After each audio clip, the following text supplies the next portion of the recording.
Hello hi friends, welcome to AI ಸ್ಪರ್ಧಾಶಾಲಾ YouTube channel. ಇವತ್ತು ನಾವು SSCGDಯ ಫೆಬ್ರವರಿ 7ನೇ ತಾರೀಕಿನ ಶಿಫ್ಟ್ 2 ಕ್ವಶನ್ ಪೇಪರ್ನ ಡಿಸ್ಕಷನ್ ಮಾಡೋಣ. ಓಕೆ, ಈಗಾಗಲೇ ಡೇ 4ನಲ್ಲಿ ಶಿಫ್ಟ್ 1 ಕ್ವಶನ್ ಪೇಪರನ್ನು ನಾವೀಗ ಡಿಸ್ಕಷನ್ ಮಾಡಿದ್ದೀವಿ. ಓಕೆ, ಇದು shift 2 question paper in day 5. Okay, let's start the class. Okay, ಮೊದಲನೇ ಪ್ರಶ್ನೆ ನೋಡೋಣ ಬನ್ನಿ. ಇಲ್ಲಿ 2010ರಲ್ಲಿ ಪೂರ್ವ ಭಾರತದ ಯಾವ ನೃತ್ಯ ಪ್ರಕಾರವನ್ನು ಮಾನವೀಯತೆಯ ಅಮೂರ್ತ ಸಾಂಸ್ಕೃತಿಕ ಪರಂಪರೆಯ ಪ್ರತಿನಿಧಿ ಪಟ್ಟಿಯಲ್ಲಿ ಗುರುತಿಸಲಾಯಿತು ಅಂತ ಕೇಳಿದ್ದಾರೆ. ಓಕೆ, 2010 ಒಳಗಡೆ ಅಮೂರ್ತ ಸಾಂಸ್ಕೃತಿಕ ಪರಂಪರೆಯ ಪಟ್ಟಿ ಅಂತಂತಂದರೆ ಇದು ಯುನೆಸ್ಕೋದು, ಇದನ್ನು ಯುನೆಸ್ಕೋದವರು ಗುರುತಿಸ್ತಾರೆ. ಓಕೆ, ಅದರೊಳಗಡೆ 2010ರಲ್ಲಿ ಯಾವುದನ್ನು ಗುರುತಿಸಲಾಗಿದೆ ಅಂತ ಆಪ್ಷನ್ನ ಕೇಳಿದ್ದಾರೆ ಅವರು. ಓಕೆ, ಆಪ್ಷನ್ ನೋಡ್ಕೊರಿ ಇಲ್ಲಿ: ಗರ್ಬಾ, ಚಾವು, ಬಿಹು, ಲಾವಣಿ. ಓಕೆ, ಇದಕ್ಕೆ ರೈಟ್ ಆನ್ಸರ್ ಯಾವುದಪ್ಪ ಅಂತಂತಂದರೆ ಚಾವು. ನೋಡ್ರಿ, ಚಾವು is the right answer. Okay, ಇದ್ರ ಬಗ್ಗೆ ಒಂದಿಷ್ಟು ಮಾಹಿತಿಯನ್ನು ತಿಳ್ಕೊಂಬರ್ರಿ. ಚಾವು ಇದನ್ನೈತಲ್ಲಪ್ಪ, ಯಾವ ರಾಜ್ಯದ ಒಳಗಡೆ ಇದನ್ನು ಪ್ರದರ್ಶನ ಮಾಡಲಾಗತ್ತಪ್ಪ ಅಂತಂದರೆ ಈ ಚಾವು ನೃತ್ಯವನ್ನು ಸ್ಪೆಷಲಿ ಒಡಿಶಾ, ಪೂರ್ವ ಭಾರತ ಅಂತ ಕೊಟ್ಟಾರ ಇಲ್ರಿ ಅವರು, ಇಲ್ಲೇ ಪೂರ್ವ ಭಾರತ ಅಂತ ಕೊಟ್ಟಾರ. ಓಕೆ, ಪೂರ್ವ ಭಾರತ ಅಂದ್ರೆ ನಾವು ಒಂದು ಅಂದಾಜೊಳಗೆ ಇಟ್ಕೋಬೇಕು. ಓಕೆ, ಎಲ್ಲೆಲ್ಲಪ್ಪ ಅಂತಂತಂದರೆ ಒಡಿಶಾ ಮತ್ತು ವಾಪಸ್ಸು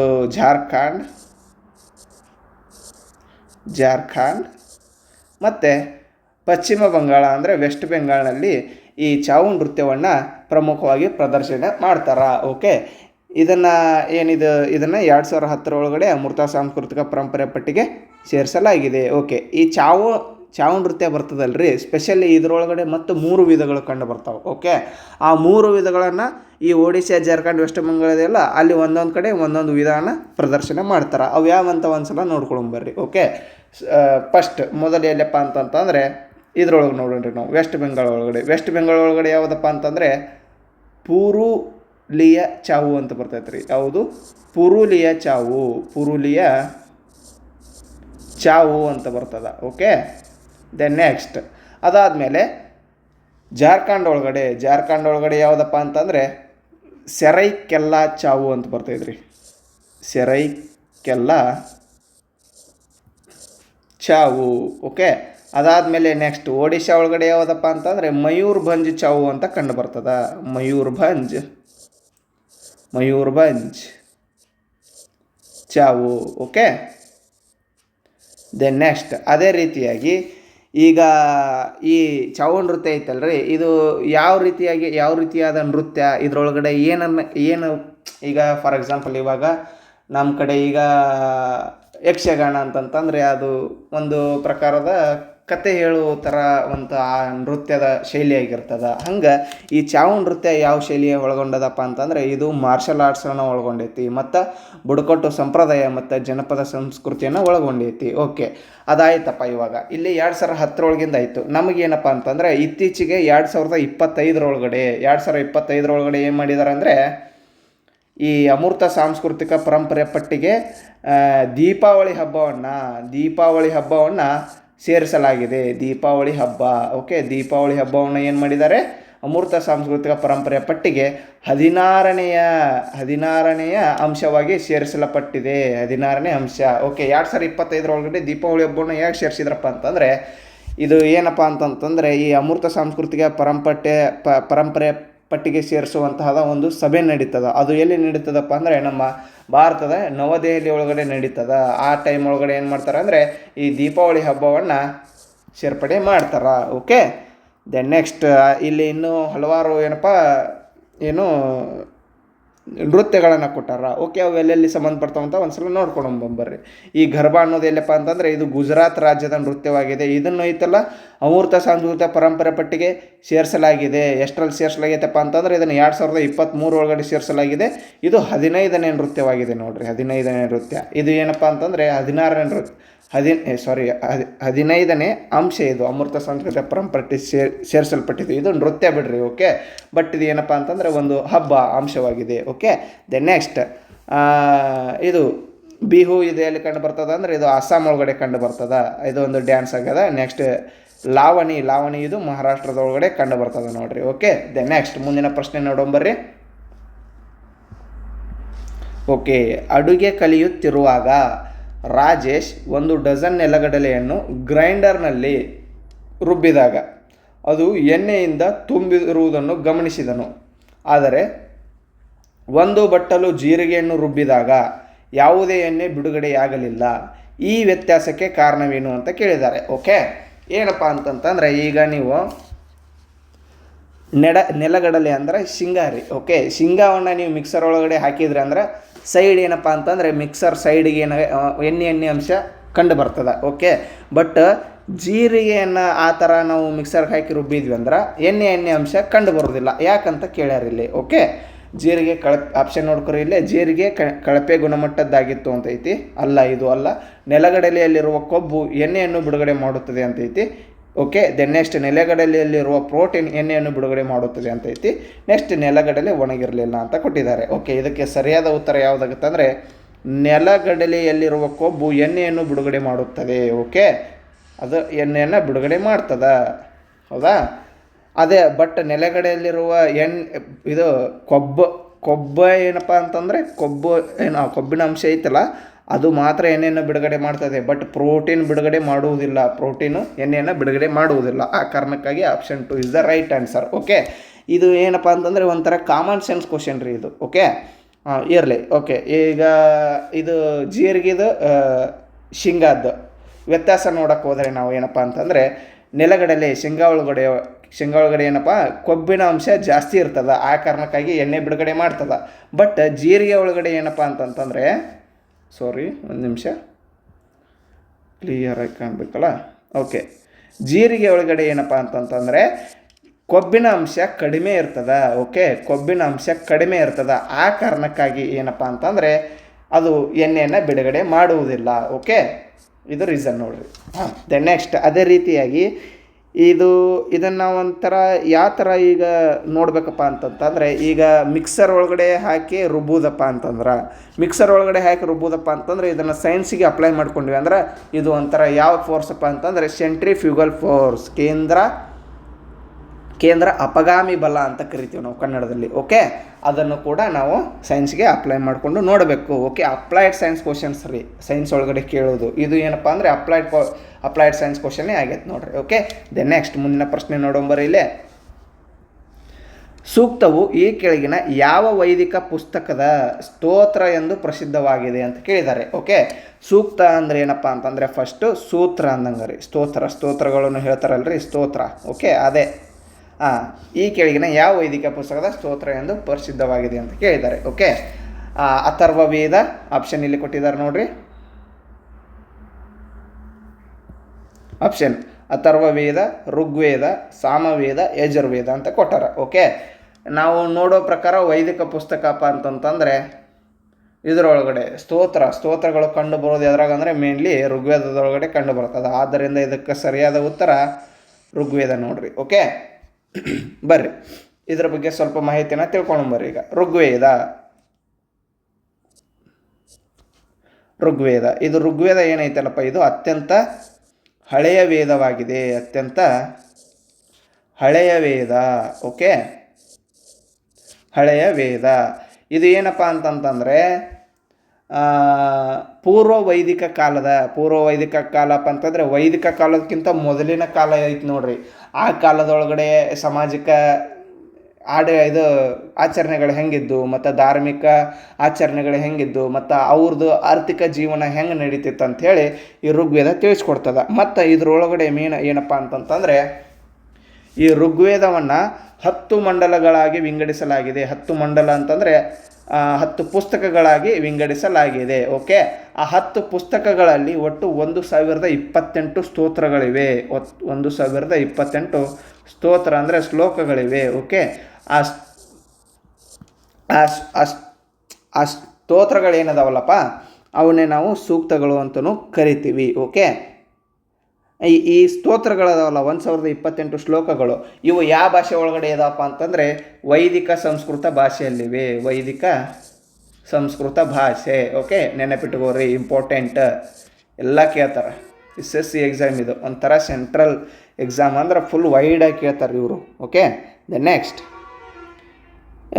ಇಲ್ಲಿ ಮೇಲೆ ಸೆಕೆಂಡ್, ಆ್ಯಕ್ಚುಲಿ ನಾವು ಮೊದಲ ವೇದ ಅಂತೇಳಿ ಋಗ್ವೇದವನ್ನು ನೋಡ್ತೀವಿ. ಸೆಕೆಂಡ್ ಯಾವ್ದು ನೋಡ್ತೀವಪ್ಪ ಅಂದರೆ ಯಜುರ್ವೇದವನ್ನು ನೋಡ್ತೀವಿ. ಓಕೆ, ಈ ಯಜುರ್ವೇದ ಇದು ಯಜ್ಞ ಯಾಗಗಳ ಸಮಯದಲ್ಲಿ ಮಂತ್ರ ಹೇಳ್ತಾರಲ್ರಿ, ಈಗ ಏನಾದ್ರು ಯಜ್ಞಯಾಗಗಳು ಮಾಡುವಾಗ, ಓಕೆ, ಆ ಮಂತ್ರಗಳನ್ನು ಒಳಗೊಂಡೈತ್ರಿ ಇದು ಯಜುರ್ವೇದ. ಓಕೆ, ಈ ಯಜುರ್ವೇದಗಳಲ್ಲಿ ಮತ್ತು ಇದನ್ನು ಇದು ಫಸ್ಟ್ ಏನಪ್ಪ ಅಂತಂದರೆ ಯಜ್ಞಯಾಗಗಳ ಸಮಯದಲ್ಲಿ ಬಳಸಲಾಗ್ತದೆ ಈ ಯಜುರ್ವೇದವನ್ನು, ಯಜ್ಞಯಾಗ.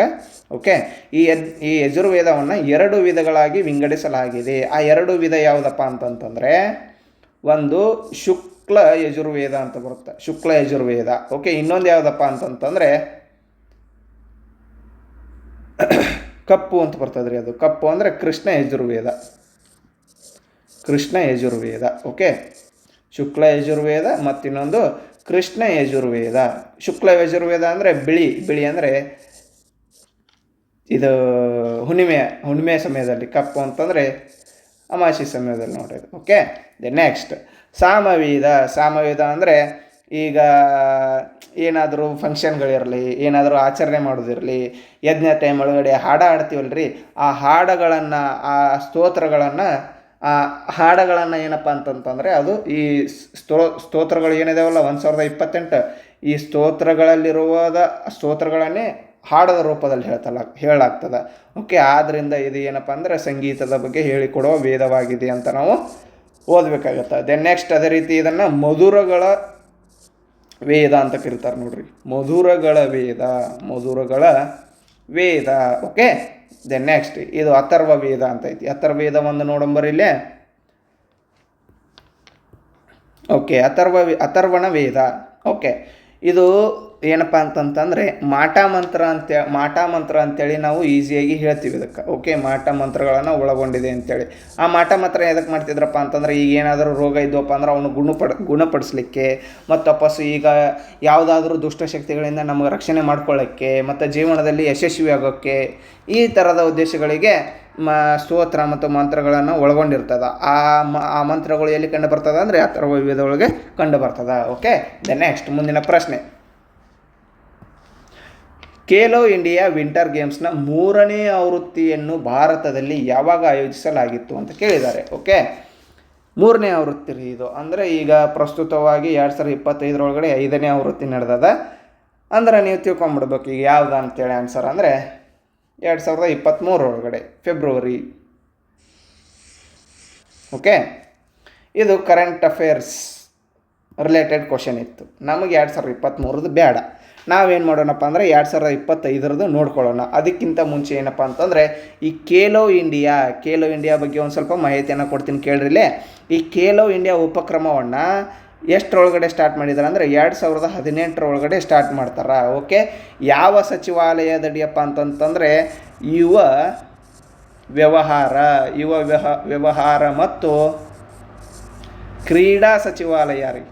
ಯುವ ವ್ಯವಹಾರ ಮತ್ತು ಕ್ರೀಡಾ ಸಚಿವಾಲಯದಡಿ ಈ ಖೇಲೋ ಇಂಡಿಯಾ ಉಪಕ್ರಮವನ್ನು ಸ್ಟಾರ್ಟ್ ಮಾಡಲಾಯಿತು. ಓಕೆ, ಇದು ಏನಪ್ಪ ಅಂತಂದರೆ Khelo India school games, Khelo India university games, Khelo India winter ಗೇಮ್ಸ್ನಂತಹ ವರ್ಟಿಕಲ್ನ ಇದು ಒಳಗೊಂಡೈತಿ ಖೇಲೋ ಇಂಡಿಯಾ ಉಪಕ್ರಮ. ಓಕೆ, ಈ ಖೇಲೋ ಇಂಡಿಯಾ ಗೇಮ್ಸನ್ನು ಯಾಕೆ ಆಡಿಸ್ತಾರಪ್ಪ ಅಂತಂತಂದರೆ, ಈಗ ಫಾರ್ ಎಕ್ಸಾಂಪಲ್ ಇವಾಗ ಅತ್ಯುತ್ತಮವಾದಂತಹ ಆಟಗಾರರನ್ನು ನಾವು ಮುಂದೆ ಒಲಿಂಪಿಕ್ಸ್ ಒಳಗಡೆ ಆಟ ಆಡಿಸ್ಲಿಕ್ಕೆ ಸೆಲೆಕ್ಟ್ ಮಾಡ್ಕೊಬೇಕಾಗಿರ್ತೈತಿ. ಆದ ಕಾರಣ ಈಗ ನಮ್ಮ ಇಡೀ ಇಂಡಿಯಾದೊಳಗಿನಂತರ ಉತ್ತಮ ಕ್ರೀಡಾ ಪ್ರತಿಭೆಗಳು ಇದರಲ್ಲಿ ಭಾಗವಹಿಸಿದ್ವು ಅಂದರೆ ಅದರೊಳಗಡೆ ಒಲಿಂಪಿಕ್ಸ್ಗೆ ಏನಪ್ಪ ಅಂತಂತಂದರೆ ಇವರು ಒಳ್ಳೆಯ ಅಭ್ಯರ್ಥಿಯನ್ನು ಸೆಲೆಕ್ಟ್ ಮಾಡ್ಕೋಬಹುದು. ಮತ್ತು ಇನ್ನೊಂದು ಏನಪ್ಪ ಉದ್ದೇಶ ಅಂತಂತಂದರೆ ನಮ್ಮ ಭಾರತದಲ್ಲಿ ಕ್ರೀಡಾ ಪರಿಸರ ಬೆಳೆಸ್ಬೇಕಂತ ಇರ್ತದೆ. ಓಕೆ, ಈ ಕಾರಣಕ್ಕಾಗಿ ಇದನ್ನು ಆಟ ಆಡಿಸ್ತಾರೆ ನೋಡ್ರಿ ಈ ಖೇಲೋ ಇಂಡಿಯಾ ಗೇಮ್ಸನ್ನು. ಓಕೆ, ನಮಗೆ ಏನು ಬೇಕಾಗೈತಪ್ಪ ಈಗ ಪ್ರಸ್ತುತ ಅಂತಂದರೆ ವಿಂಟರ್ ಗೇಮ್ಸದ್ದು ಐತಿ. ವಿಂಟರ್ ಗೇಮ್ಸದಪ್ಪ ಅಂತಂದರೆ ನಾವು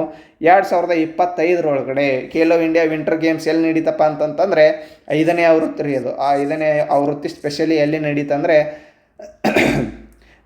ಇದು ಲಡಾಖ್ನ ಲೇಹ ಒಳಗಡೆ ಮತ್ತು ವಾಪಸ್ಸು ಜಮ್ಮು ಕಾಶ್ಮೀರದ ಗುಲ್ಮಾರ್ಗ್ ಒಳಗಡೆ ನಡೀತು. ಇದು ಜಮ್ಮು ಮತ್ತು ಕಾಶ್ಮೀರ, ಇದು ಲಡಾಖ್. ಓಕೆ, ಇವೆರಡು ಕಡೆ ಈ ವಿಂಟರ್ ಗೇಮ್ಸ್ ನಡೀತು. ಸ್ಪೆಷಲಿ ಈ ವಿಂಟರ್ ಗೇಮ್ಸ್ ಈ ಲಡಾಖ್ ಮತ್ತು ಲೇಹ ಲಡಾಖ್ ಮತ್ತು ಜಮ್ಮು ಕಾಶ್ಮೀರ ಈ ಕಡೆನೇ ಆಡಿಸ್ತಾರೆ ರೀ. ಏನಪ್ಪ ಅಂತಂದ್ರೆ ಹಿಮ ಬೀಳುವ ಪ್ರದೇಶದಲ್ಲಿ ಇದು ವಿಂಟರ್ ಗೇಮ್ಸನ್ನು ನಡೆಸಲಾಗ್ತದೆ. ಸ್ಪೆಷಲಿ ಇದರೊಳಗಡೆ ವಿಂಟರ್ ಗೇಮ್ಸ್ ಒಳಗಡೆ ಯಾವ್ಯಾವ ಸ್ಪೋರ್ಟ್ಸ್ ಇರ್ತಾವಂದರೆ skiing, okay. Then next snowboarding,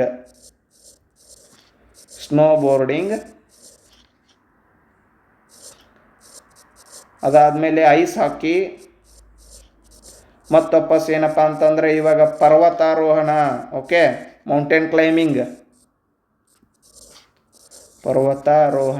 okay, ಅದು ಕೂಡ ಈ ಗೇಮ್ ಒಳಗಡೆ ಒಳಗೊಂಡಿದೆ ನೋಡ್ರಿ. ಓಕೆ, ನೆಕ್ಸ್ಟ್ ಮುಂದಿನ ಪ್ರಶ್ನೆ. PM ಸೂರ್ಯಘರ್ ಮಫ್ತ್ ಬಿಜ್ಲಿ ಆಗಬೇಕದು. ಓಕೆ, ಮಫ್ತ್ ಬಿಜ್ಲಿ ಯೋಜನೆಯಲ್ಲಿ ಯಾವ ಪ್ರಯೋಜನವನ್ನು ಸೇರಿಸಲಾಗಿಲ್ಲ ಅಂತ ಕೇಳಿದ್ದಾರೆ. ಓಕೆ, ಆಪ್ಷನ್ ನೋಡ್ಕೊರಿ. ಸರ್ಕಾರಕ್ಕೆ ವಿದ್ಯುತ್ ವೆಚ್ಚ ಕಡಿತ, ನವೀಕರಿಸಬಹುದಾದ ಶಕ್ತಿಯ ಹೆಚ್ಚಿದ ಬಳಕೆ, ಖಾಸಗಿ ವಲಯಕ್ಕೆ ವಿದ್ಯುತ್ ವೆಚ್ಚ ಕಡಿತ, ಕುಟುಂಬಗಳಿಗೆ ಉಚಿತ ವಿದ್ಯುತ್. ಇದಕ್ಕೆ ಸರಿಯಾದ ಉತ್ತರ ಯಾವುದಪ್ಪ ಅಂತಂದರೆ ಖಾಸಗಿ ವಲಯಕ್ಕೆ ವಿದ್ಯುತ್ ವೆಚ್ಚ ಕಡಿತ, ಇದನ್ನು ಸೇರಿಸಲಾಗಿಲ್ಲ. ಓಕೆ, ನಾನು ಇಲ್ಲಿ ಹೇಳ್ತೀನಿ ನೋಡ್ರಿ. ಫಸ್ಟ್ ಮಫ್ತ್ ಬಿಜ್ಲಿ ಯೋಜನೆ ಅಂತಂದರೆ ಏನಪ್ಪ ಅಂದರೆ ಮಫ್ತ್ ಆಗಬೇಕದು. ಓಕೆ, ಮಫ್ತ್ ಬಿಜ್ಲಿ ಯೋಜನೆ. ಓಕೆ, ಇರಲಿ. ಈ PM ಸೂರ್ಯಘರ್ ಮಫ್ತ್ ಬಿಜ್ಲಿ ಯೋಜನೆಯನ್ನು 2024 ಫೆಬ್ರವರಿಯಲ್ಲಿ ಇದನ್ನು ಘೋಷಣೆ ಮಾಡಲಾಗ್ತದೆ. ಓಕೆ, ಇದರದ್ದು ಮೇನ್ ಥೀಮ್ ಏನಪ್ಪ ಅಂತಂತಂದರೆ, okay, to provide up to 300 units of free monthly electricity to 1 crore households. ಅಂದರೆ 1 ಕೋಟಿ ಮನೆಗಳಿಗೆ ಪ್ರತಿ ತಿಂಗಳು 300 ಯೂನಿಟ್ ವಿದ್ಯುತ್ತನ್ನು ಪೂರೈಕೆ ಮಾಡುವ ಗುರಿಯನ್ನು ಹೊಂದಿದೆ ಇದು. ಓಕೆ, ಎಷ್ಟು? 300 ಯೂನಿಟ್ ಎಲೆಕ್ಟ್ರಿಸಿಟಿ. ಓಕೆ, ಇದನ್ನು ಯಾವ ರೀತಿ ಕೊಡಬೇಕಂತೇಳಿ ಅವರು ಪ್ಲ್ಯಾನ್ ಹಾಕ್ಕೊಂಡಿದ್ದಾರಪ್ಪ ಅಂತಂದರೆ, ಇವಾಗ ನೋಡ್ರಿ, ಈಗ ನಿಮ್ಮ ಮನೆ ಮೇಲೆ ಸೋಲಾರ್ ರೂಫ್ ಟಾಪ್ ಅಂತಂದರೆ ಸೋಲಾರ್ ಪ್ಯಾನಲ್ ಹಾಕಿಸ್ಕೊಳ್ಳೋದು. ಓಕೆ, ಆ ಸೋಲಾರ್ ಪ್ಯಾನಲ್ ಹಾಕಿಸ್ಕೊಳ್ಳೋಕ್ಕೆ ನಿಮಗೊಂದಿಷ್ಟು ಖರ್ಚು ಆಗ್ತದೆ. ಓಕೆ, ಆ ಖರ್ಚು ಒಳಗಡೆ ಏನಪ್ಪ ಅಂತಂತಂದರೆ 40% ಸಬ್ಸಿಡಿ ಹಣ ಸಿಗುತ್ತೆ ನೋಡ್ರಿ ನಿಮ್ಗೆ. ನೀವೇನಾದರೂ ರೂಫ್ ಟಾಪ್ಸ್ ಹಾಕೊಂಡ್ರೆ ಅಂದರೆ ಅದು ಏನಪ್ಪ ಅಂತಂದರೆ ಈ ಸೂರ್ಯಘರ್ ಮಫ್ತ್ ಬಿಜ್ಲಿ ಯೋಜನೆಯಲ್ಲಿ ನೀವೇನಾದರೂ ರೂಫ್ ಟಾಪ್ ಹಾಕೊಂಡ್ರೆ ಅಂದರೆ ನಿಮ್ಮ ಮನೆಗೆ ಫ್ರೀಯಾಗಿ ಎಲೆಕ್ಟ್ರಿಸಿಟಿ ಬೇಗ ಬಳಸ್ಕೊಳ್ಳೋಕ್ಕೋಸ್ಕರ ಅದನ್ನು ಹಾಕ್ಕೊಂಡ್ರೆ 40% ಸಬ್ಸಿಡಿ ಹಣ ಸಿಗುತ್ತಾ. ಓಕೆ, ನೆಕ್ಸ್ಟ್ ಇಲ್ಲಿ ಯಾವ ಯೋಜನೆ ಅಂತೇಳಿ ನಿಮಗೆ ಇದನ್ನು ಯೋಜನೆಯನ್ನು ಹೇಳಿದ್ನಲ್ಲಪ್ಪ, ಅದರೊಳಗಡೆ ಯಾವುದಪ್ಪ ಅಂದರೆ ಈಗ ಸರ್ಕಾರಕ್ಕೆ ವಿದ್ಯುತ್ ವೆಚ್ಚ ಕಡಿತ. ಹೌದು, ಮತ್ತು ಈಗ ಏನಪ್ಪ, ಈಗ ನಿಮ್ಮ ಮನೆ ಮೇಲೆ ಸ್ವಂತಾಗಿ ನೀವು ಸೋಲಾರ್ ರೂಫ್ ಟಾಪ್ ಹಾಕ್ಕೊಂಡ್ರೆ ಅಂದ್ರೆ ವಿದ್ಯುತ್ ವೆಚ್ಚ ಕಡಿಮೆ ಆಗ್ತದೆ ಸರ್ಕಾರಕ್ಕೆ. ನೆಕ್ಸ್ಟ್ ನವೀಕರಿಸಬಹುದಾದ ಶಕ್ತಿದ ಹೆಚ್ಚಿದ ಬಳಕೆ. ಓಕೆ, ಹೌದು, ಸೋಲಾರ್ ಈಗ ಅದು ನವೀಕರಿಸಬಹುದಾದ ಶಕ್ತಿ ಆಗೈತಿ, ಆದರೆ ಅದು ಹೆಚ್ಚಿದ ಬಳಕೆ ಆಗ್ತದೆ. ನೆಕ್ಸ್ಟ್ ಕುಟುಂಬಗಳಿಗೆ ಉಚಿತ ವಿದ್ಯುತ್ 300 ಯೂನಿಟ್ ಅಂತ ಹೇಳಿದ್ನಲ್ರಿ, ಅದೇ ನೋಡ್ರಿ. ಓಕೆ, ನೆಕ್ಸ್ಟ್ ಮುಂದಿನ ಪ್ರಶ್ನೆ ನೋಡೋಂಬರ್ ಇಲ್ಲಿ. 2011 ಭಾರತದ ಜನಗಣತಿಯ ಪ್ರಕಾರ ಈ ಕೆಳಗಿನ ಯಾವ ಈಶಾನ್ಯ ರಾಜ್ಯವು ಅತಿ ಹೆಚ್ಚು ಜನಸಂಖ್ಯೆಯನ್ನು ಹೊಂದಿದೆ? ಓಕೆ, ಇಲ್ಲಿ ನೋಡ್ರಿ ಟ್ರೆಂಡ್ ಇದು SSC ಕ್ವಶನ್ ಯಾವ ರೀತಿ ಬರ್ತಾವೆ ನೋಡ್ರಿ.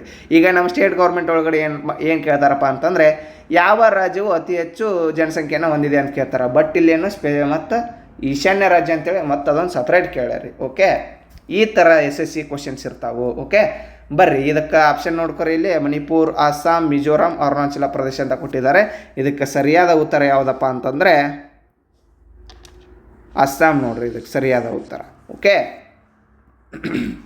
ಇದರ ಬಗ್ಗೆ ಒಂದಿಷ್ಟು ಮಾಹಿತಿಯನ್ನು ನೋಡ್ಕೊಳ್ಳೋಮಲ್ಲ. ಈಗ ಇಲ್ಲಿ ಏನಪ್ಪ ಅಂತಂದರೆ ಅತಿ ಹೆಚ್ಚು ಜನಸಂಖ್ಯೆ ಅಂತೇಳಿ ಹೊಂದಿದ್ದು ಯಾವುದಂದರೆ ಅಸ್ಸಾಂ ಆಯ್ತು. ನಮಗೆ ಈಶಾನ್ಯ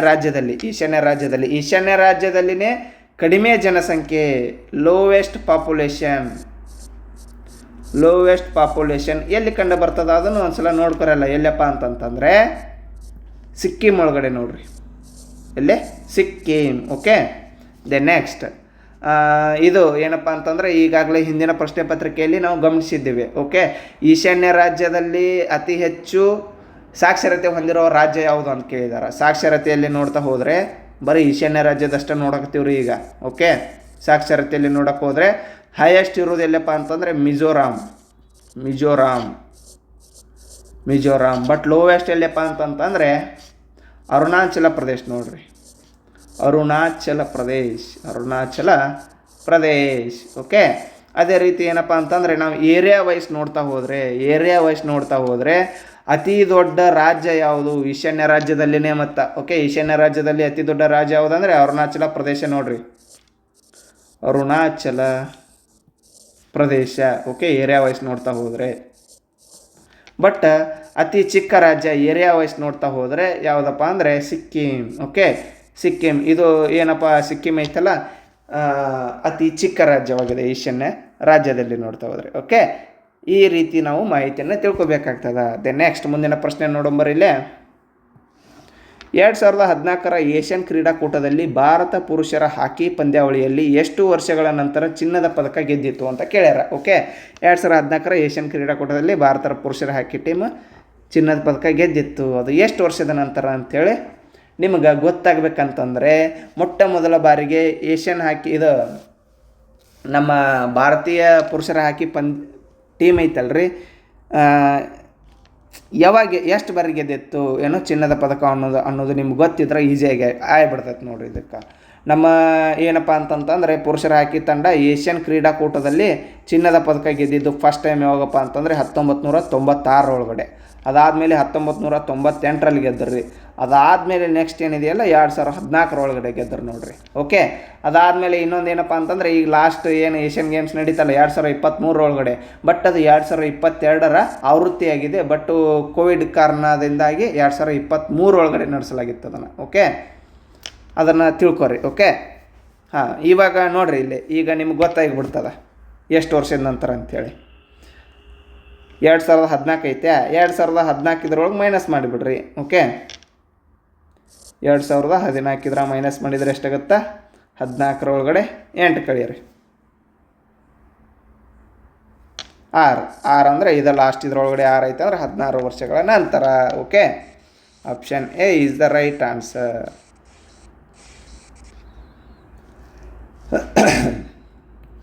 ಓಕೆ, ನಾವು ಇದಕ್ಕೆ ಸಂಬಂಧಪಟ್ಟಂತೆ ಇನ್ನೊಂದಿಷ್ಟು ಮಾಹಿತಿಯನ್ನು ನೋಡ್ಕೊಳ್ಳೋಂಬರಿಲ್ಲೇ. ಏಷ್ಯನ್ ಕ್ರೀಡಾಕೂಟದಲ್ಲಿ ಇದು ಹಾಕಿ ಚಿನ್ನ ಗೆದ್ದಿದ್ದು ಅಂತ ಹೇಳಿದ್ನಲ್ರಿ 1996. ಇವೇನದಾವು ಇವು main points. Okay, then next ಅದೇ ರೀತಿ ನಮ್ಮ ಏನು ಭಾರತದ ಪುರುಷರ ಹಾಕಿ ಟೀಮ್ ಐತಲ್ರಿ, ಒಲಿಂಪಿಕ್ಸ್ ಒಳಗಡೆ ಎಷ್ಟು ಮೆಡಲ್ ಗೆದ್ದೈತಪ್ಪ ಅಂತಂದರೆ ಅದು ಒಲಿಂಪಿಕ್ಸ್ ಒಳಗಡೆ ಎಷ್ಟು ಮೆಡಲ್ ಗೆದ್ದೈತಿ, ಅದು ಸ್ಪೆಷಲಿ ಚಿನ್ನದ ಪದಕನೇ. ಎಷ್ಟು? 8 ಚಿನ್ನ ಗೆದ್ದೈತಿ ನೋಡ್ರಿ,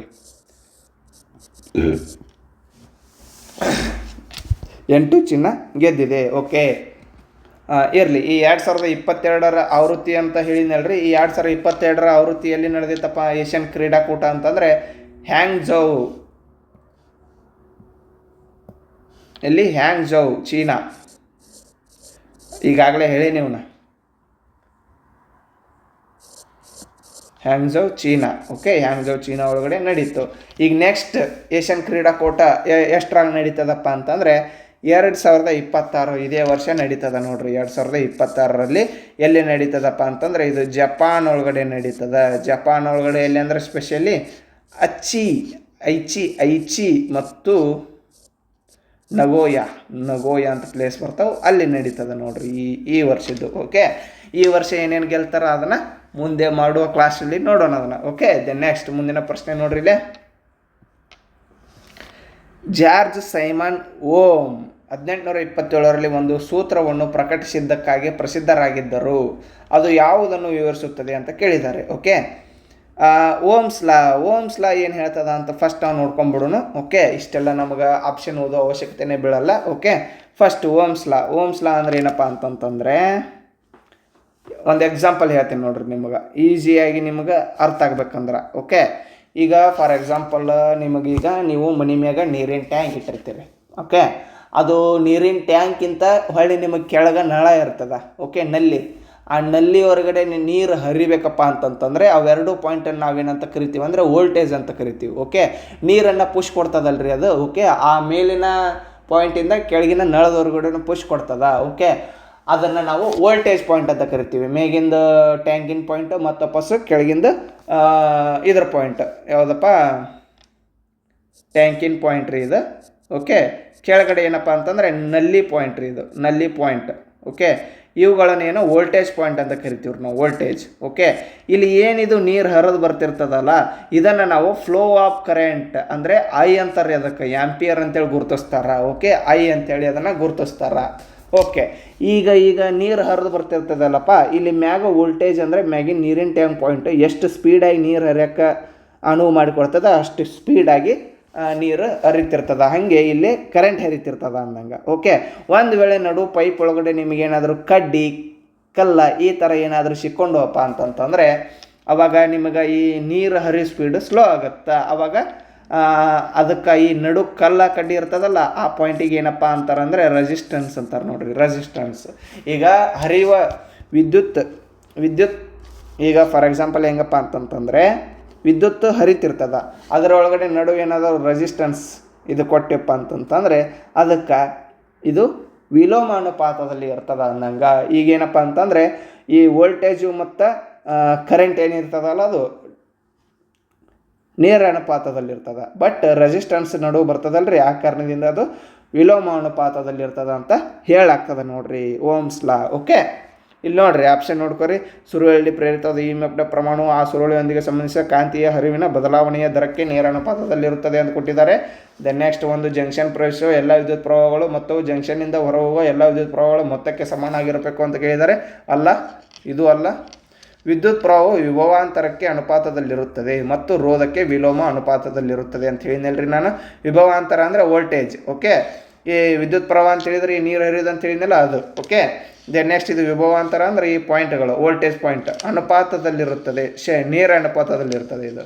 ಬಟ್ ರೋಧಕ್ಕೆ ವಿಲೋಮ ಅನುಪಾತದಲ್ಲಿರ್ತದೆ ಅಂತ ಹೇಳಿದೆ. ವಿಲೋಮ ಇದು ರೋಧ ಅಂತಂದರೆ ರೆಸಿಸ್ಟೆನ್ಸ್ ಆರ್. ಓಕೆ, ಕಲ್ಲ ಕಡ್ಡಿ ಅಂತ ಹೇಳಿದ್ನಲ್ಲ ಅದು, ಅದಕ್ಕೆ ವಿಲೋಮ ಅನುಪಾತದಲ್ಲಿ ಇರ್ತದೆ ನೋಡ್ರಿ. ಅದಕ್ಕೆ ಆದ್ದರಿಂದ ಈ ಸರಿಯಾದ ಉತ್ತರ ಯಾವುದಾಗತ್ತಂತಂದರೆ option C is the right answer. Okay,